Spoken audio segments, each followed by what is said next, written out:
we conduct experiments in labs. Okay, so there are two outcomes for an experiment. Okay, qualitative, right, where you conclude things like, okay, a color changed, or a precipitate formed, or a gas was evolved, right? These are some of the qualitative conclusions. Whereas you can also have quantitative,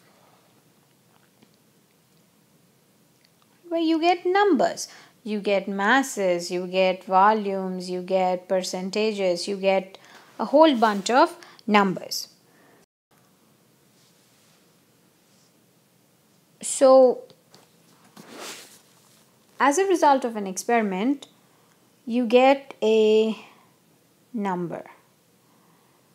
And you get this number because you made some measurements.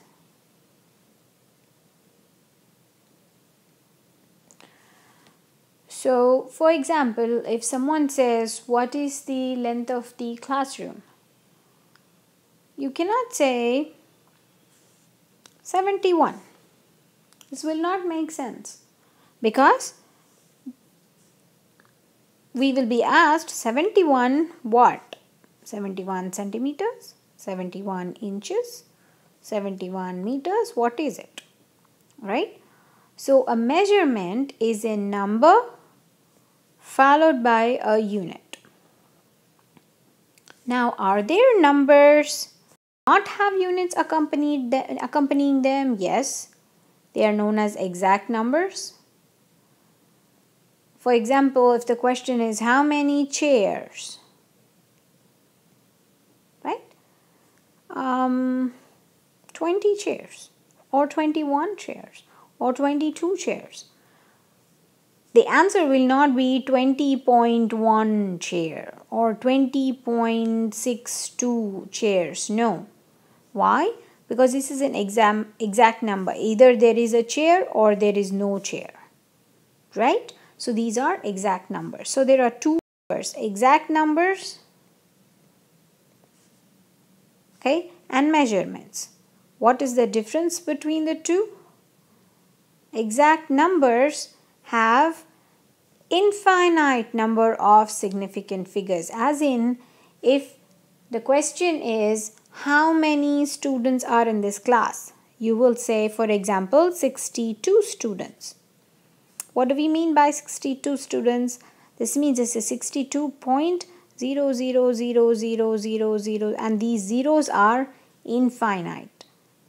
Okay, your measurement could be the length of this classroom is 71.32 inches or 71.4 inches.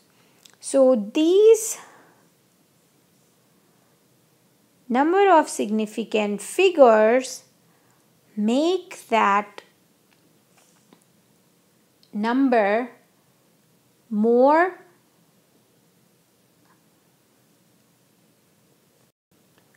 reasonable. They make it more significant. Okay, so very important thing about measurement is the number is followed by a unit. There are two systems of unit: metric system, which is followed in most of the world, and English system, which is followed mostly in the United States.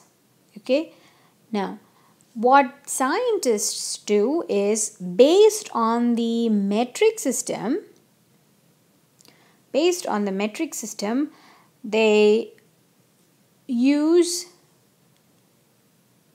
international system of units to make some measurements. Measurement of length, measurement of mass, time, temperature, amount of substance, electric current, and intensity.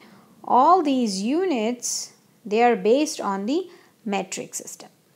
So for the rest of the chapter, we'll talk about how to determine significant figures, how numbers in measurements can be significant, and how to use those measurements to make information more reasonable.